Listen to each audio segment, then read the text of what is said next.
ஹலோங்க. ஒரு சில பேர் இட்லிக்கு மாவு அரைக்கிறீங்க இல்லையா? அளவு ஷேர் பண்ணுங்க அப்படின்னு கேட்டிருந்தாங்க. அவங்களுக்காக இந்த கப்பில் 5 கப் ரைஸ் எடுத்திருக்கேன், இட்லி அரிசி. இதில் 1 கப் உளுந்து, அது கூடவே 1 டேபிள் ஸ்பூன் உளுந்தும் சேர்த்து எடுத்துருக்கிறேன்.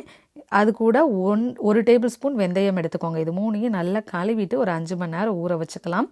நான் ஃபஸ்ட்டு எடுத்த உடனே என்ன போடுவேன் அப்படின்னா, உளுந்தை தான் ஃபஸ்ட்டு அரைச்சி எடுத்துருவேன்.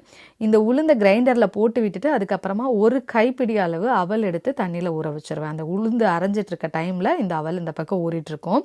உளுந்து அரைஞ்சதுக்கப்புறமா அதை எடுத்துட்டு வெந்தயம் போட்டு லைட்டாக அரைஞ்சதுக்கப்புறமா அவல் போட்டு அரைச்சிக்கோங்க. அடுத்து அரிசியை போட்டுட்டு நல்லா ஃபைனாக அரைய விட்டுறாதீங்க. ரவைக்கு அடுத்த பதம் கொஞ்சம் குறப்பாக எடுத்தீங்க அப்படின்னா இட்லி ரொம்ப சாஃப்டாகவே வரும். அதில் ஃபைனாக அரைக்கும் போது இட்லி கல் மாதிரி ஆகிடுங்க. நான் சால்ட்டு போட்டு எப்பயும் கரைச்சி வைக்க மாட்டேன், அப்படியே கரைச்சி வச்சுப்பேன். எப்போல்லாம் தேவைப்படுதோ அப்போல்லாம் சால்ட்டு போட்டு ஊற்றிப்பேங்க. நைட்டு டின்னருக்கு சப்பாத்தியும் எக் தொக்கும் பண்ணியிருந்தேன். இந்த ரெசிபி நெக்ஸ்ட் வீடியோவில் ஷேர் பண்ணுறேன். பாய்.